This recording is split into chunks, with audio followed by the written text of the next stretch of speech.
Yo soy Sharon Burrows, soy el secretario general de la Confederación Internacional de Sindicatos.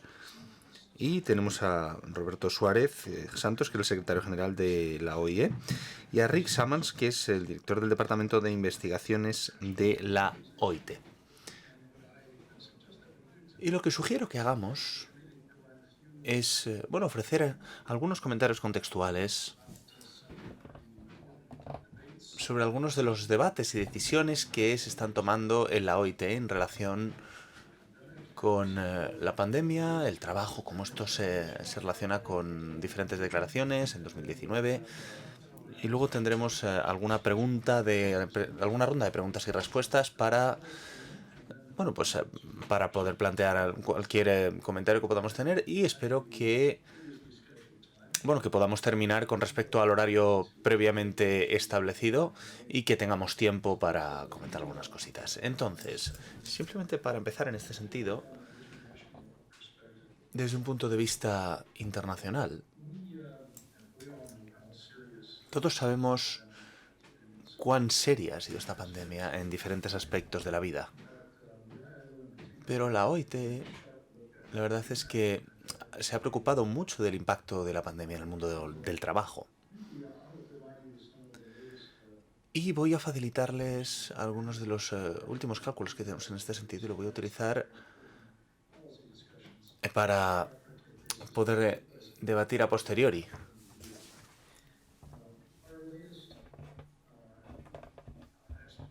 Nuestros últimos cálculos sobre el impacto en el mundo del trabajo no son muy optimistas, en el sentido de que hemos pensado, o pensábamos hace algunos meses, que íbamos a empezar a ver una convergencia de la recuperación hasta el nivel del empleo en trabajo decente antes de la pandemia, en 2019. Pero hemos tenido que efectuar algún ajuste a la baja desde entonces. Nuestras estimaciones de horas de trabajo globales las hemos tenido que volver a calcular debido a las circunstancias que se han ido planteando. Y la recuperación poco homogénea es un poquito lo que quiero comentar, ¿no? A nivel total, habíamos esperado en verano y en primavera que el mundo ya tendría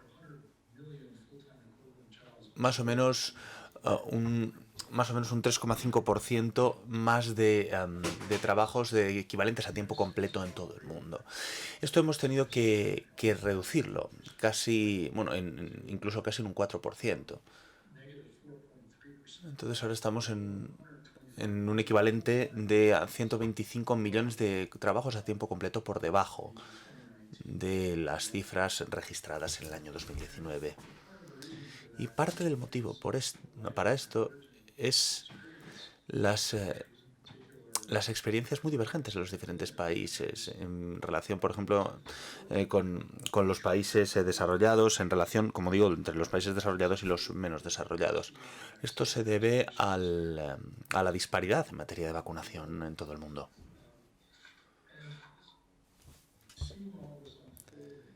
Y después de ver todos estos acontecimientos en el mundo, las organizaciones de trabajo, las instituciones, los trabajadores y demás han tenido un debate desde el invierno acerca de la necesidad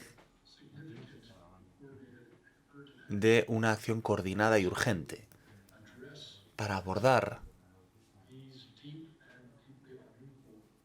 estos efectos tan desiguales de la pandemia en el mundo del trabajo, en el mundo laboral. Y para poder hacer todo esto, por consenso, se adoptó una resolución en junio en la OIT que se llamaba Llamamiento a la acción para la recuperación después de la crisis de 2019. Entonces, tal y como digo, no solamente se ha provocado un impacto sobre los mercados del trabajo, sobre la salud, sobre el bienestar, y también sobre el sentido de la protección social y la justicia. Y creo que esto ha galvanizado un poquito la atención de todo el mundo. Pero también nos enfrentamos a una manera totalmente desigual en la forma en la que se ha desarrollado la pandemia en todo el mundo, tanto en países como a través de estos países. Déjenme que les ponga algunos ejemplos. Las pymes y las microempresas, basándonos en encuestas, bueno, es más probable, tienen más del 50% de posibilidades que las empresas grandes de verse afectadas por la crisis. En segundo lugar, los trabajadores informales han sufrido un golpe importante. Los trabajadores informales tienen 3 veces más de posibilidades de perder su trabajo que los trabajadores formales. Los trabajadores con poca formación han sufrido grandes pérdidas de sus puestos de trabajo. Y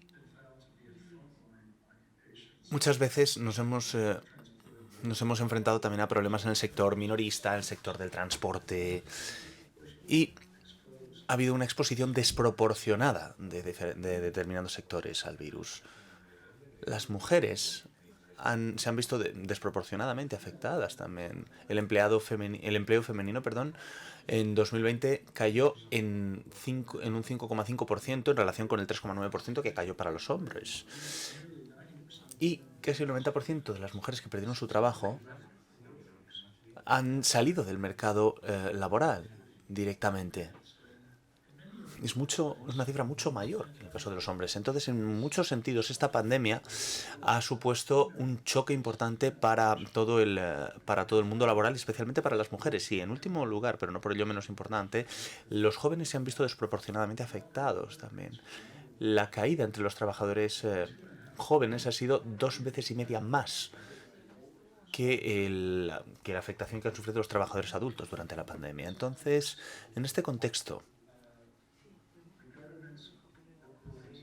los gobiernos, las organizaciones laborales y los sindicatos, representados por diferentes compañeros, como los colegas que tenemos aquí esta mañana, se han unido y han efectuado esta llamada a la acción que hemos comentado hace un momento.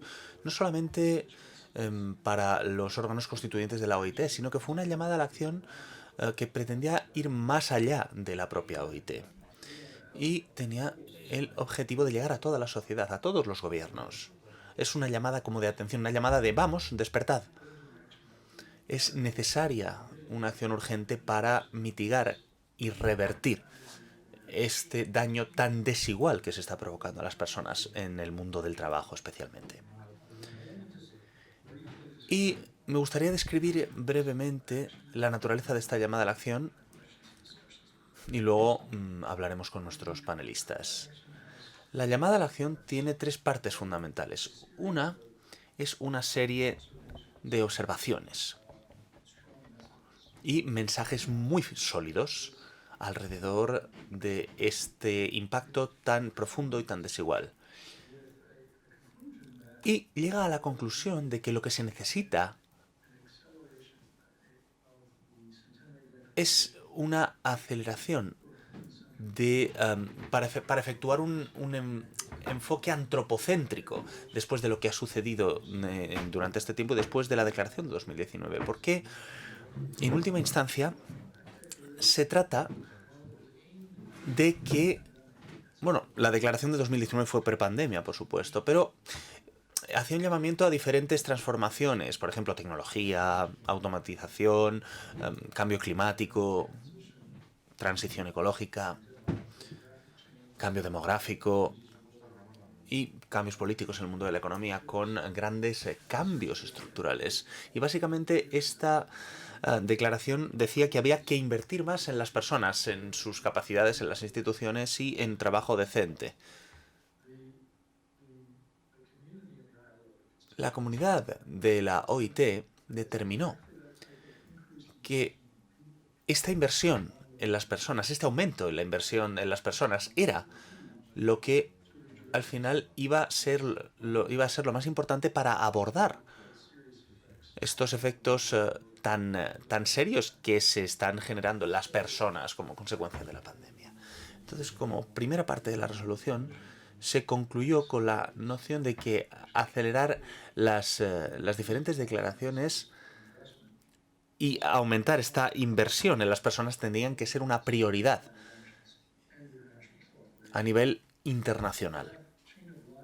Y este cambio de paradigma es al final lo que desembocó en términos generales en el llamamiento a la acción. Hay una sección también que insta a emprender acciones de manera urgente en relación concretamente con las acciones que los gobiernos y las asociaciones empresariales y sindicales pueden emprender todos juntos. Y en materia de la resolución, hay un menú de 4 recomendaciones que los países y las diferentes comunidades y entidades pueden asumir para desarrollar una estructura antropocéntrica. Son, en primer lugar, un crecimiento inclusivo e igual. En segundo lugar, protección de nuestros trabajadores. En tercer lugar, una protección social universal. Y el cuarto, en relación con el diálogo social. Estos son algunos de los elementos más importantes que se encuentran en este menú de acciones recomendadas de los Estados miembros. Y la última parte de la resolución versa sobre una agenda para la OIT, para que asuma un papel de liderazgo en el respaldo de esta recuperación, de estas estrategias de recuperación antropocéntrica. Son una serie de directrices a la OIT para que dé un paso al frente y que emprenda todas las acciones que pueda de acuerdo con el mandato de justicia social y trabajo decente para respaldar a los Estados miembros y sus intentos de recuperación. Es importante que las organizaciones participen en el diálogo social y den forma a sus estrategias. Y después el documento establece una agenda en la que espera que la OIT dé un paso adelante y básicamente establezca de manera mucho más precisa qué colaboración se puede establecer con otras organizaciones internacionales y que éstas participen para emprender este enfoque antropocéntrico, para poder recuperarnos de la pandemia y para poder tener una transformación a largo plazo que sea sostenible. Hay una lista de las áreas en las que se tiene que trabajar y en las que otras organizaciones internacionales podrían ser mucho más eficaces y podrían ayudar mucho más. Es decir, la OIT tiene que pedir que se impliquen mucho más. Y básicamente el mandato gira en torno a tener una cooperación multilateral con muchas entidades internacionales para desarrollar políticas beneficiosas. Por ejemplo, se trata de reforzar diferentes acciones conjuntas, iniciativas conjuntas y mejores acuerdos institucionales que básicamente puedan impulsar esta colaboración multilateral para que se vea un poquito cuál es el modelo resistente, inclusivo y sostenible que queremos desarrollar para poder seguir invirtiendo en las personas. Así que, grosso modo, ese es el contexto un poquito en el que nos hemos estado moviendo en 2020 y 2021 en relación con los efectos de la pandemia en el trabajo y en el mundo del trabajo y la forma en la que estos debates se han producido, que esto al final supone que hay que efectuar un llamamiento a la acción internacional, incluyendo la OIT, por supuesto, y estas instituciones multilaterales que he comentado hace un momento. Así que, con este contexto, permítanme que le dé la palabra a Sharon Burrows y luego a Roberto. Me gustaría que reflexionaran un poquito sobre lo que he estado comentando, sobre el contexto que tenemos, en el que hemos estado, que ha puesto, digamos, o el que ha abordado esta resolución de la OIT, y cuál es la importancia de esta agenda de acciones, ¿no? Este llamamiento a la acción. Sharon, adelante, tienes la palabra. Estás muteada, me temo. Perdón. Sí, vamos a intentarlo otra vez. Bueno, saludos a todo el mundo. Muchísimas gracias, Rick. Este es un debate muy importante y muy interesante porque Hablamos de una recuperación justa, de construir resiliencia, pero esto no se puede producir si no nos centramos en el mundo del trabajo, si no existe una recuperación antropocéntrica, tal y como ha establecido la OIT, que implique a los trabajadores, a los empleadores y a los gobiernos que analicen los aspectos importantes. Y el llamamiento a la acción ofrece un marco que es realmente fundamental en este sentido. En primer lugar, está basado en la reafirmación de la declaración de la OIT de 2019, que de hecho quizás se precipitó un poco, ¿no? Porque incluso antes de la COVID-19 teníamos un mercado laboral que estaba cada vez más con una carencia en materia de, bueno, de algunos elementos de derecho laboral. Un 60% de los trabajadores informales trabajando con salarios mínimos, sin protección social, sin ningún tipo de garantía, sin Estado de Derecho. Y, lógicamente, en el 40% de los trabajadores que trabajaban con un contrato más formal, pues nos encontrábamos hasta casi un tercio y subiendo con trabajos precarios o inseguros. Entonces, la declaración de la OIT de 2019 giraba en torno a replantear los fundamentos de todo esto. Esto va de la mano de la crisis climática. Y también en materia de igualdad de las mujeres. Y tenemos 4 aspectos fundamentales en este sentido. Si vamos a reconstruir un contrato social que ha sido que es el elemento en el del que depende mucha gente, tenemos que reconstruir primero la protección laboral. Tenemos que reconstruir las relaciones laborales y tenemos que decidir diferentes elementos entre los gobiernos y los trabajadores. Pues, por ejemplo, la seguridad ocupacional, y también tenemos que hablar de los salarios mínimos. Hay que poder vivir con dignidad de acuerdo con la Constitución y la Convención de la OIT, la Declaración de Filadelfia, etcétera. Y también tenemos que controlar las horas de trabajo. Empezamos un poquito a controlarlos, pero hemos visto que ahora mismo con Internet es más complicado controlarlo. Pero tenemos que trabajar en materia de protección social y queremos que los empleadores se encuentren protección social universal. Y queremos una agencia transformadora para las mujeres. Ya saben mejor que nadie que que se perdieron 800.000 millones de dólares para las mujeres durante la pandemia. Y esto lo han pagado al final 98 países. Entonces, si tenemos una igualdad auténtica, las cifras pues serían un poquito como 13 billones. Estamos hablando de cifras muy importantes en materia de crecimiento productivo. Y la OIT lo que ha hecho ha sido introducirse en el centro de este debate.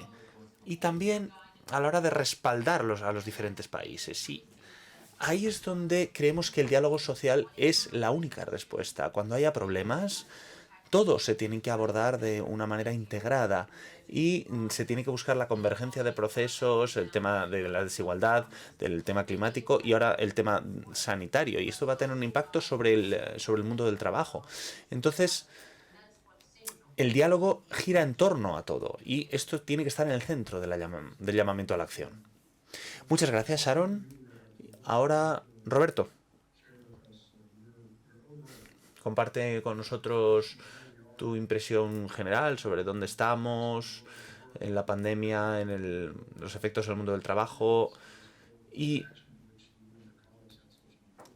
por qué consideras que este llamamiento a la acción puede ser importante. Bueno, en primer lugar, muchísimas gracias por la invitación. No sé si hacer la intervención en inglés o en español. Bueno, en primer lugar, siento no estar allí.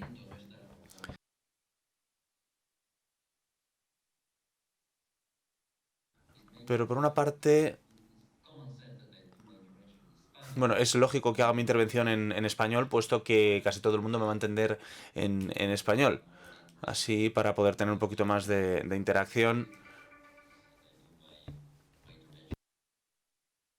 Pero bueno, si no, no podría hablar con Sharon y con Rick, así que, bueno, simplemente me voy a presentar en español. Que la materia que vamos a tratar, vamos, el tema que vamos a tratar no es solamente relevante, es urgente. Exige acción, exige algo más que palabras, exige compromiso y exige un sentido de la responsabilidad que, si soy muy sincero, muchas veces falta. I turn now to English. You referred to two questions. Paso al inglés.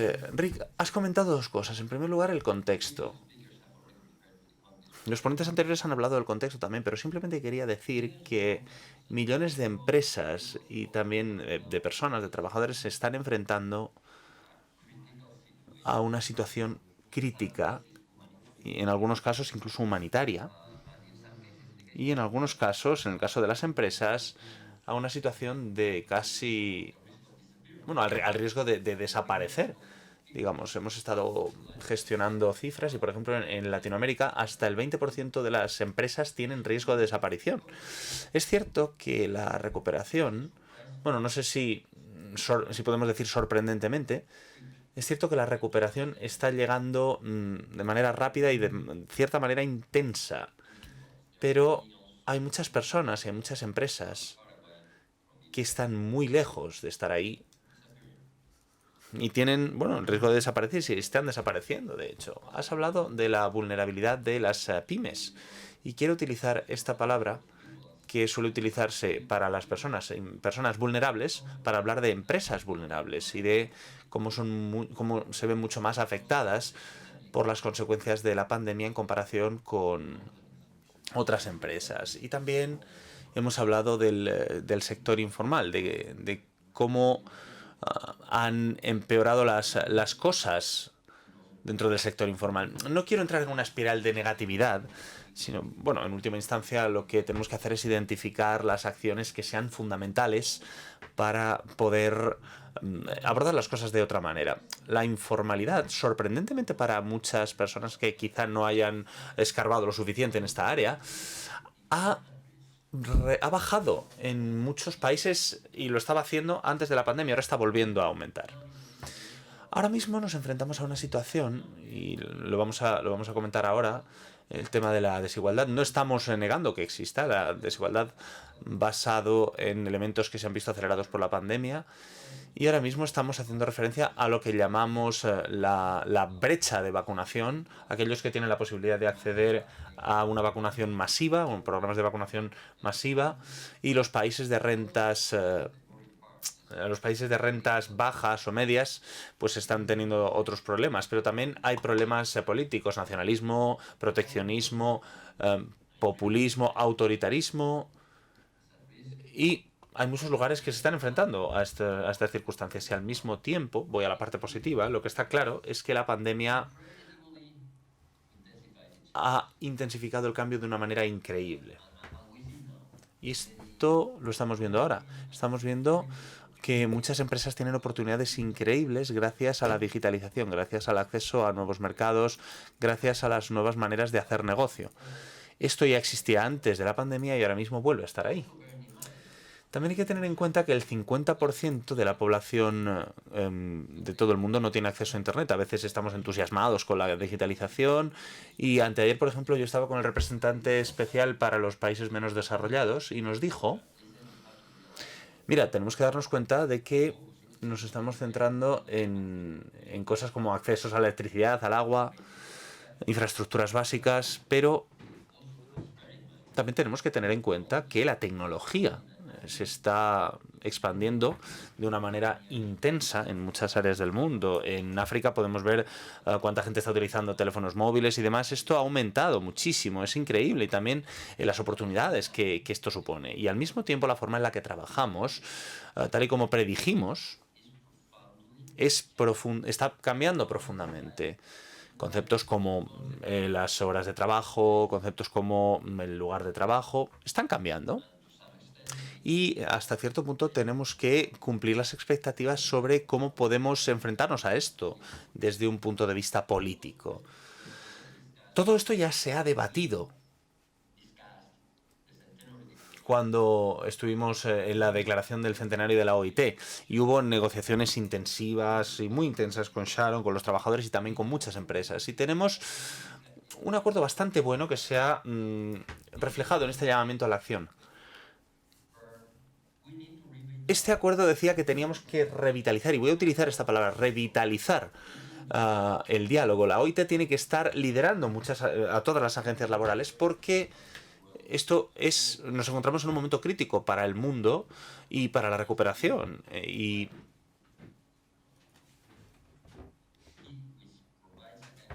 esto ofrece cierto consenso muy sólido para que la agenda siga su curso, la agenda política siga su curso. Esta declaración, la declaración del centenario, por primera vez en muchos años.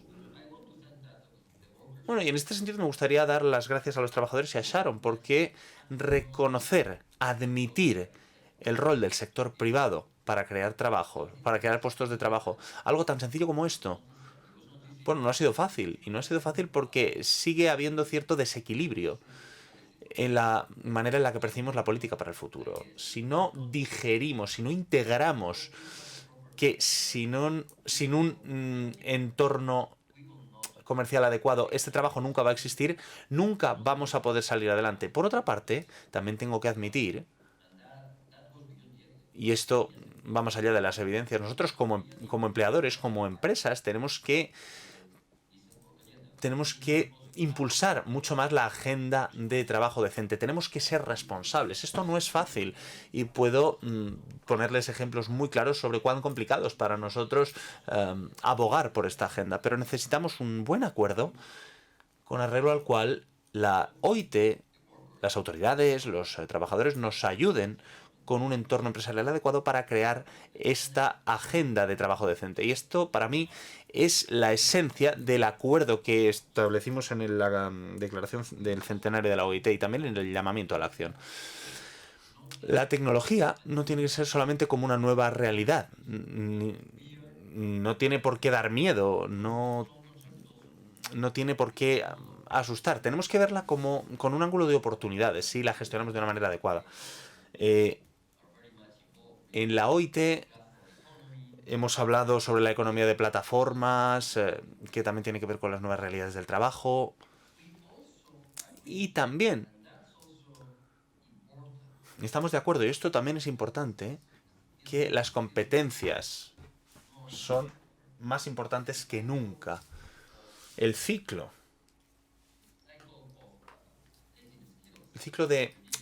de actualizar las competencias ahora mismo, pues tardamos 2 o 3 años. Entonces, sabemos a lo mejor cuáles son las capacidades que vamos a necesitar en 2 años. Si no impulsamos esta agenda y si la OIT no asume un rol de liderazgo, que no es el caso ahora mismo tenemos a la OCDE, que bueno, tiene una capacidad mayor. No estamos hablando de lo que tenemos que hablar muchas veces. Necesitamos impulsar esta acción, necesitamos anticiparnos a esta capacitación. También competencias sociales y poder acceder a todas estas competencias. Si no lo hacemos de una manera mucho más eficiente, en asociación con los trabajadores, en asociación con el sistema educativo, si la OIT no trabaja mejor con otras instituciones, no vamos a llegar allí. Y este es otro de los elementos de este llamamiento a la acción y también de esta declaración del centenario. Permítanme que termine esta primera aportación haciendo referencia a lo que llamamos a la agenda de productividad. La productividad es una palabra que se ha repetido en la declaración del centenario, creo que 9, 10 u 11 veces. Productivo o productividad.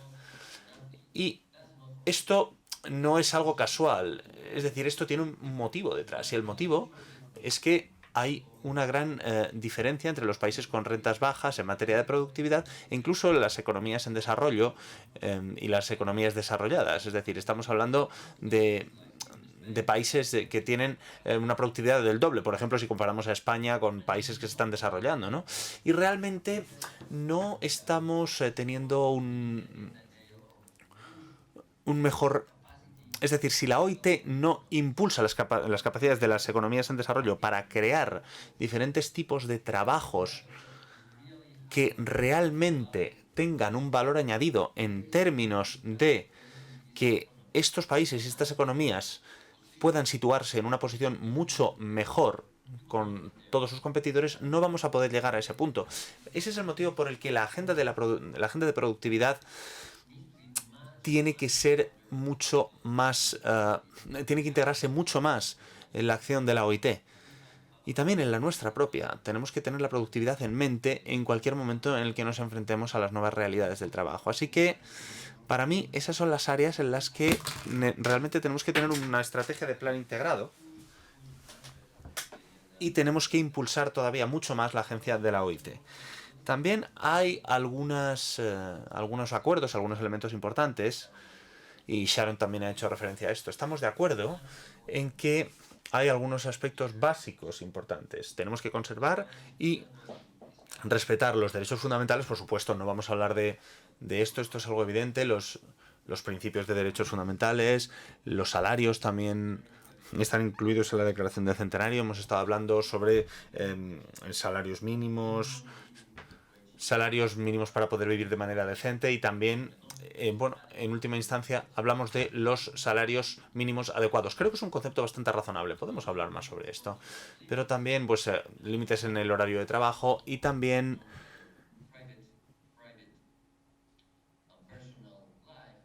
equilibrio entre vida personal y profesional. Cómo poder conciliarla mucho mejor en esta era digital.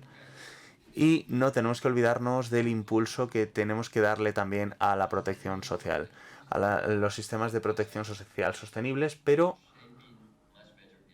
tenemos que dar forma a la agenda de esta protección. Estamos en este punto, en este momento. Perdón si me he pasado un poquito de tiempo, ahora podemos volver sobre otros. Muchísimas gracias, Roberto.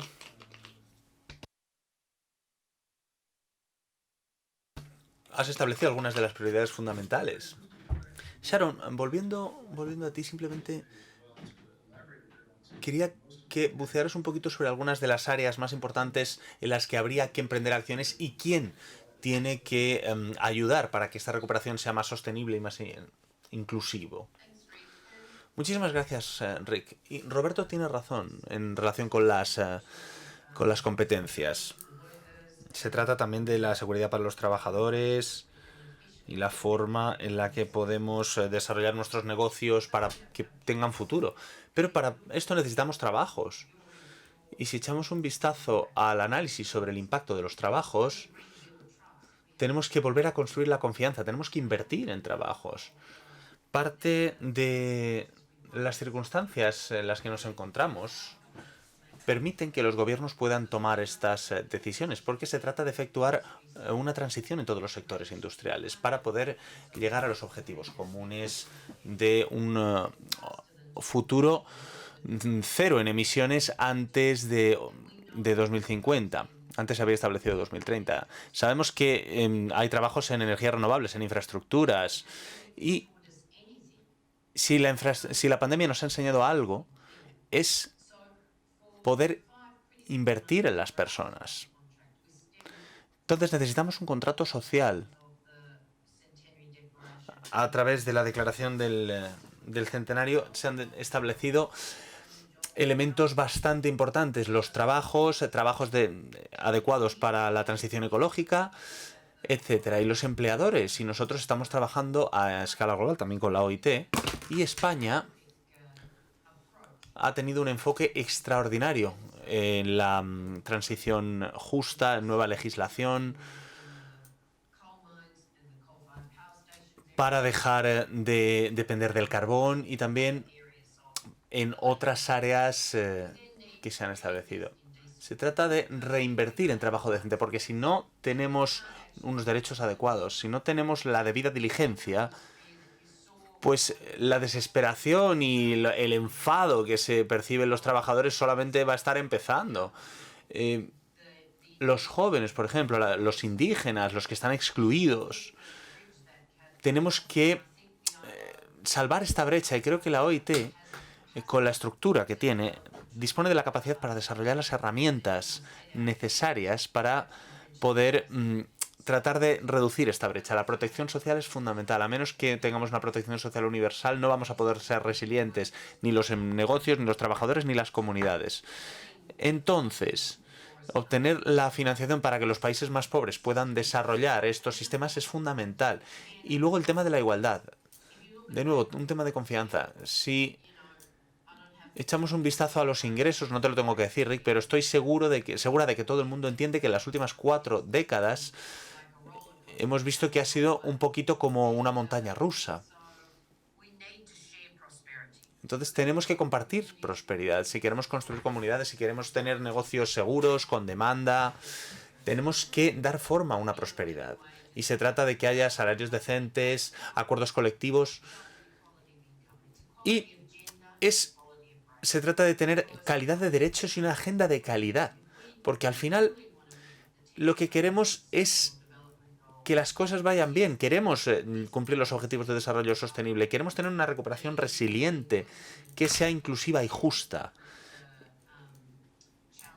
Y el reto climático también es importante. Aquí tenemos que decir que, bueno, ¿qué podemos hacer todos juntos? Y estoy de acuerdo con Roberto en el sentido de que tenemos una historia de Estado de Derecho detrás de nosotros, pero necesitamos tener una estructura adecuada. Y hay en países en los que las cosas se han hecho muy bien. En España se ha demostrado que se puede trabajar juntos para resolver algunos de los problemas más importantes y más acuciantes. Los ministros, los agentes sociales han estado trabajando juntos en materia de protección social durante la pandemia, en nueva legislación para crear trabajo decente, en una transición justa. España, de hecho, está en el camino correcto. Solamente tenemos que bucear un poquito más en este diálogo y saber dónde están los trabajos. Porque si los países no vuelven al pleno empleo, no sé cómo se va a poder crear esa confianza. Para nosotros, esto significa que en 2030, 570 millones de trabajos formales y hemos establecido un objetivo de formalizar 1.000 millones de trabajos sobre la base de esta protección laboral establecida en la Declaración del Centenario en la protección social. Si podemos hacerlo, podemos alcanzar los objetivos. Podemos alcanzar los ODS, pero también tenemos que tener en cuenta otros objetivos, por supuesto, especialmente en materia de desigualdad, protección social, o reducir la pobreza, sino eliminarla, etcétera. Entonces, tenemos que trabajar juntos en esto. Y esto significa que tenemos que dejar a un lado algunas de las diferencias que podamos tener. Si desplegamos una agenda de trabajo decente, tal y como está diciendo Roberto, guiada por la Declaración del Centenario, creo que el mundo va a ser un lugar mejor. Muchísimas gracias, Sharon. Bueno, hemos estado hablando de trabajos, que es una gran preocupación en todos los sitios. Incluso ahora más en los países en vías de desarrollo. Y el diálogo social puede ayudar a dar forma a un enfoque acordado. En el que todo el mundo pueda participar, se van a reflejar las prioridades y al final, y en última instancia, tenemos la inversión para crear estos trabajos. Simplemente me interesa saber qué piensas sobre cómo los países pueden movilizar esta inversión y a lo mejor qué puede hacer la comunidad internacional para respaldar este procedimiento. Porque hay otros elementos, tal y como ha dicho Sharon, que están relacionados con las oportunidades de trabajo decente. ¿Cómo movilizar inversión? ¿Cómo movilizar al sector privado? Todos reconocemos que los derechos sociales son fundamentales. Muchos países dicen, prefiero tener estabilidad social porque de esa manera tenemos una herramienta muy potente para el diálogo social. Esto está muy bien. Pero seamos sinceros. El diálogo social está muy consolidado en la mayor parte de los países de Europa. Y no sé si estoy hablando para un público que no sea europeo, pero seamos sinceros, esto no pasa en todo el mundo. Si vamos a Asia, Sharon, no podemos decir que el diálogo social esté allí y se utilice como una herramienta como una herramienta fundamental, digamos, en África.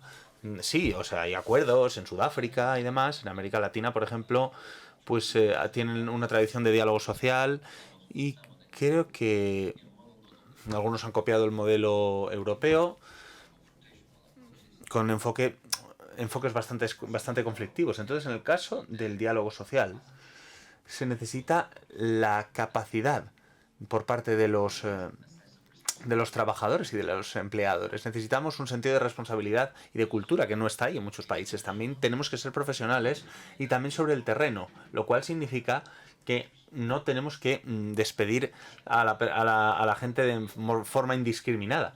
Entonces, a lo mejor no estás ni con las empresas ni con los trabajadores, con lo cual es un viaje complejo el hecho de poder llegar allí.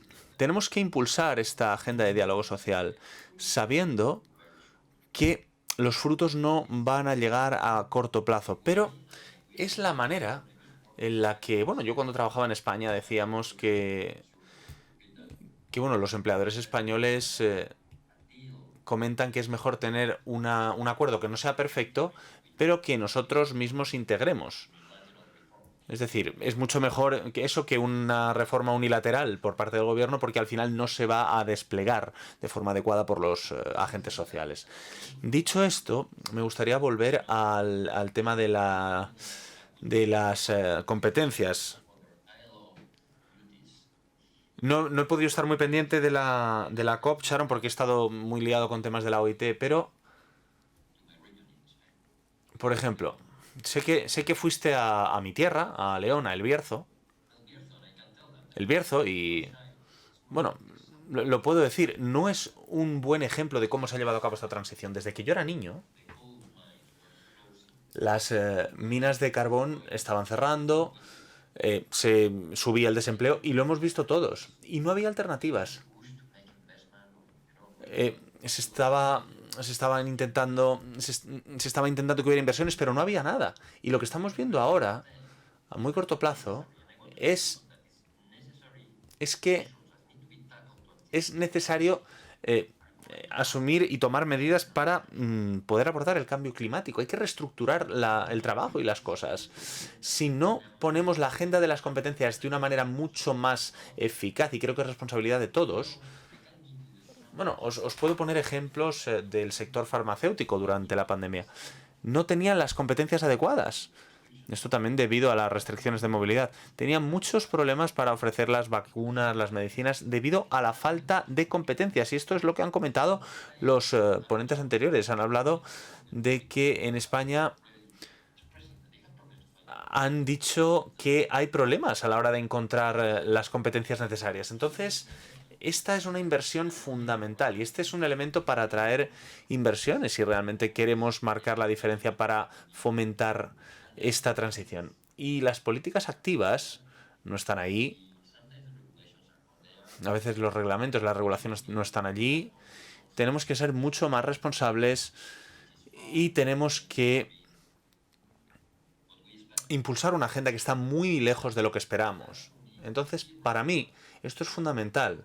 Ahora, no mañana ni pasado mañana, es fundamental tener este impulso en materia de productividad para que tengamos resultados mucho mejores.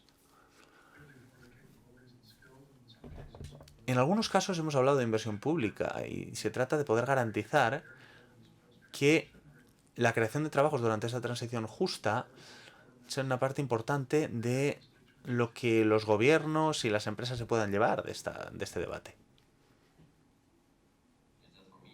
¿Esto es para mí? ¿Qué me dices? Sí, por supuesto, creo que esto es importante, claro que sí, es una reflexión importante, pero sigue habiendo muchas prioridades en materia de competencias. Bueno, tal y como ha dicho Sharon, tenemos que tenemos que tener en cuenta que las competencias son importantes. Tenemos el enfoque de los derechos y el sector privado muchas veces no está colaborando de manera eficaz con el sector público, con el sector educativo para poder modelar estas competencias. Se debe pues a veces a malentendidos y también a que hay políticas activas que no están identificando, que no están ayudando a identificar las brechas en materia de competencias. Y al mismo tiempo tenemos formación informal a través de competencias digitales que no se utilizan como deben utilizarse, no se utilizan incluso a su pleno potencial. Entonces, si podemos juntarnos a diferentes niveles, a nivel global y también a diferentes niveles, con una sólida agenda de competencias, no solamente con los sindicatos, sino también con los gobiernos, creo que la situación en muchos lugares sería mucho mejor. No sé si esto responde a tu reflexión, Rick, pero creo que esto marcaría la diferencia. Esto también sería un buen despliegue del llamamiento a la acción.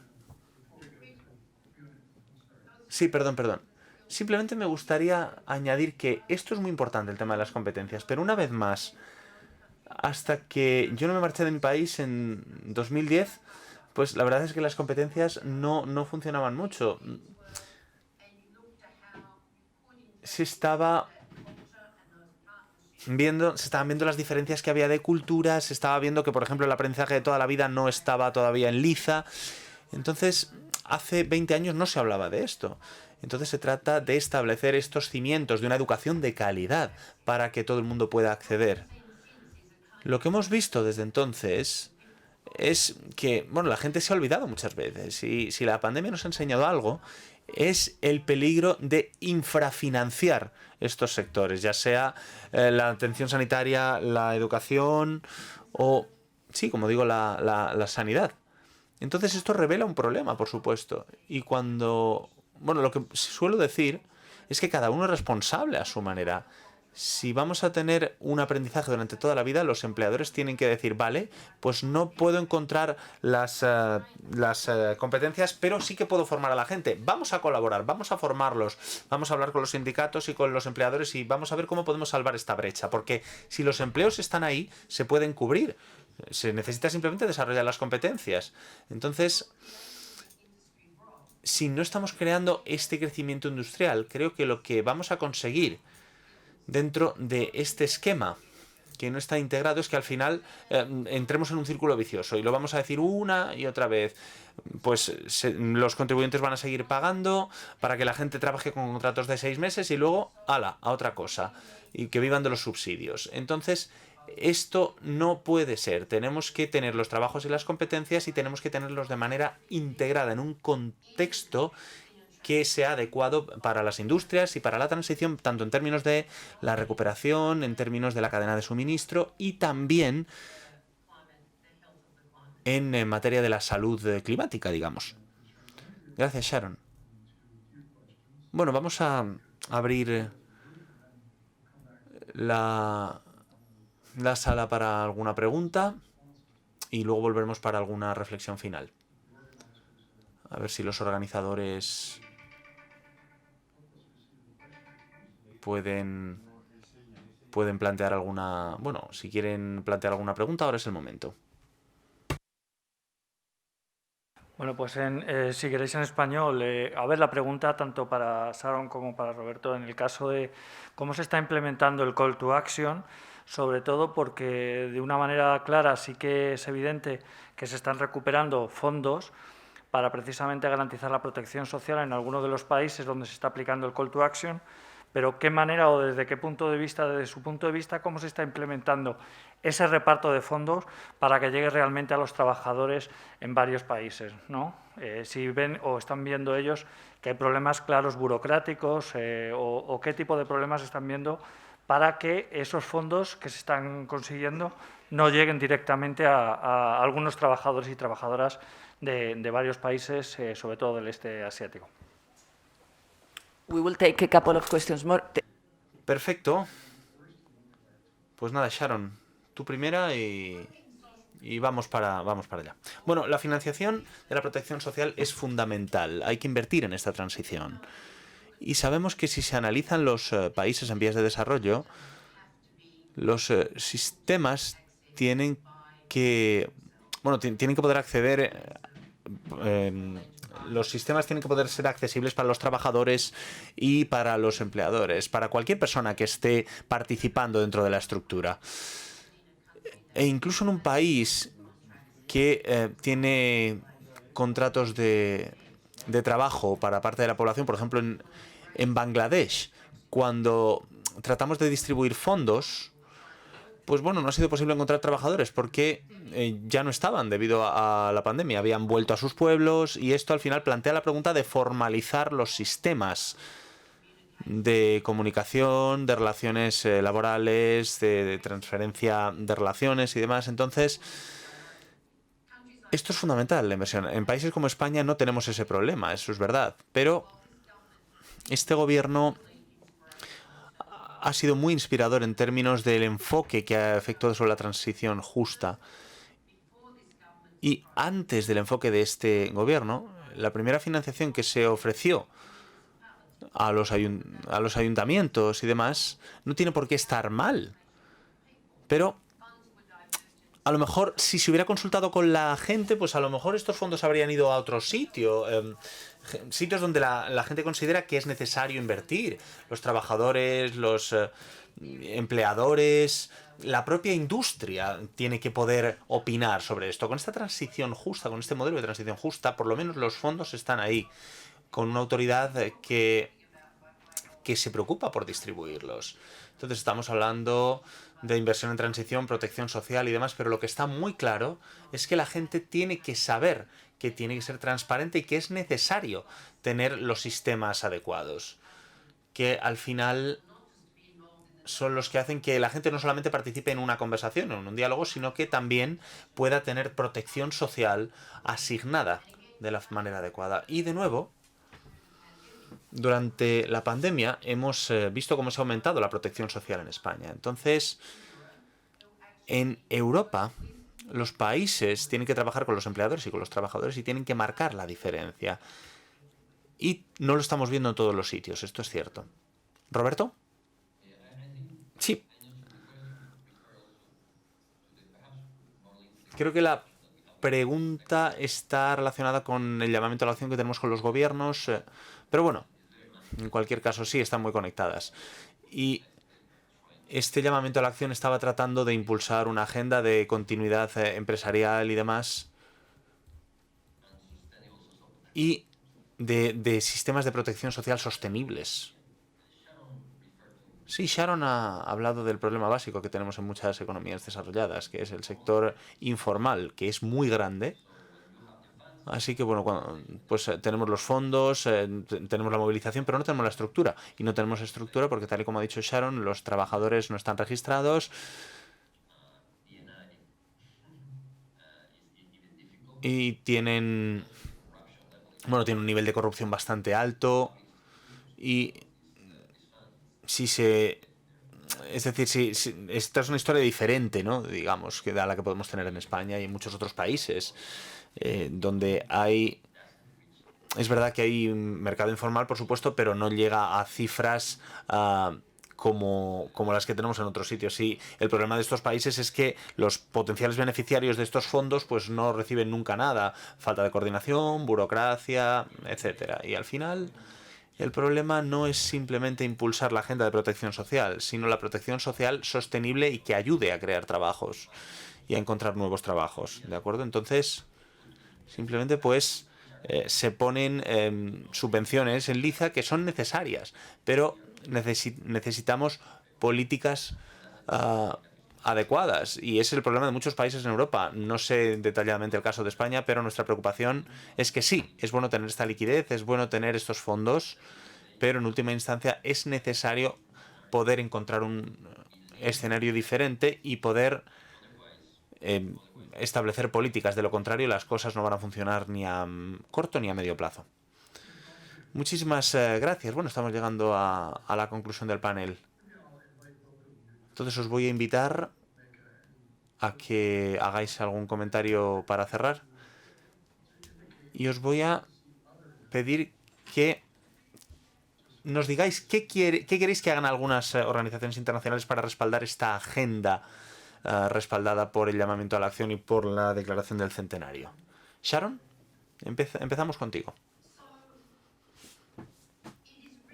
Bueno, es importante que tengamos muy claro el programa de la OIT.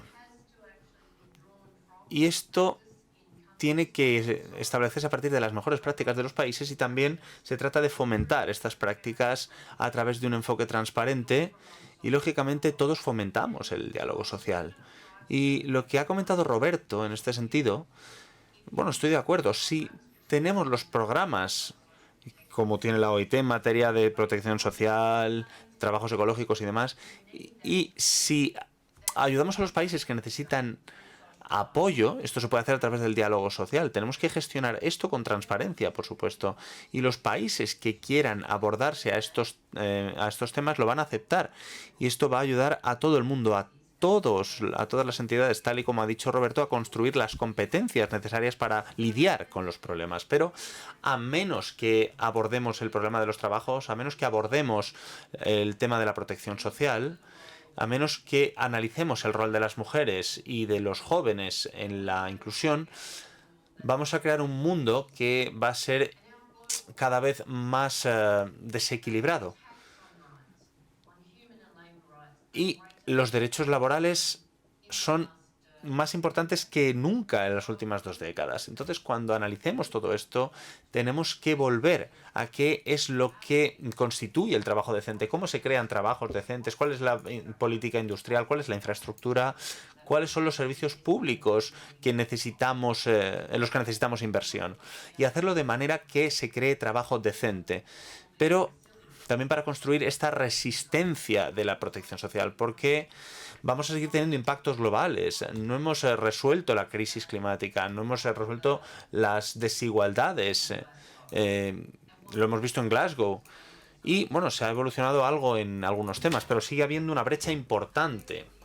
Y a menos que trabajemos para dar esperanza a la gente y para construir esta resistencia y resiliencia contra impactos climáticos o de otra índole, y lo hemos visto con la pandemia, por ejemplo, si no hacemos nada, si no tenemos en cuenta nuestra capacidad de producción, bueno, lo hemos visto con el tema de la capacidad de vacunación, ¿no?, entre diferentes países, lo hemos comentado antes. Hay parte del mundo que no está preparada para compartir conocimiento, saber hacer, propiedad intelectual. Por supuesto hay que proteger los derechos de la gente para que pueda obtener rendimientos económicos por sus patentes, pero tenemos que hacerlo con cabeza. Ahora mismo hay 1000 millonarios en Estados Unidos gracias a las farmacéuticas. Entonces, estas empresas muchas veces han obtenido dinero de los fondos públicos. Entonces tenemos que cambiar los modelos de producción y tenemos que trabajar en todo esto todos juntos. Roberto. Bueno, mi mensaje final sería que nos tenéis que ayudar a que os ayudemos, digamos. Ayudadnos a ayudaros con la agenda de trabajo decente, con la agenda de transición justa, con la agenda de los ODS, y necesitamos vuestra ayuda para un entorno empresarial adecuado, que esto está muy lejos de ser la realidad en los países. Si tenemos este acuerdo ya digerido en muchos países, en la OIT, y tratáis de ayudar a los emprendedores locales con sus dificultades en relación con la regulación, impuestos, trabas burocráticas, vamos a conseguir impulsar una agenda que es mucho más antropocéntrica. Esto es básico, pero no está ahí. Este sería mi mensaje final. Ayudadnos a ayudaros con un entorno empresarial adecuado para crear estos trabajos. Muchísimas gracias a los dos. Muchísimas gracias. Valoramos muchísimo el debate. Creo que haya sido fructífero y útil para el Congreso Interuniversitario de la OIT sobre la justicia social, el trabajo decente y los objetivos de desarrollo sostenible. Gracias a Mariluz Vega, que está haciendo un gran trabajo. Y bueno, seguiremos trabajando en cooperación internacional, seguiremos trabajando con España, y con esto me gustaría cerrar la sesión y darles la palabra de nuevo a la sala. Muchísimas gracias a Sharon Burrow y a Roberto Suárez por sus explicaciones en el día de hoy.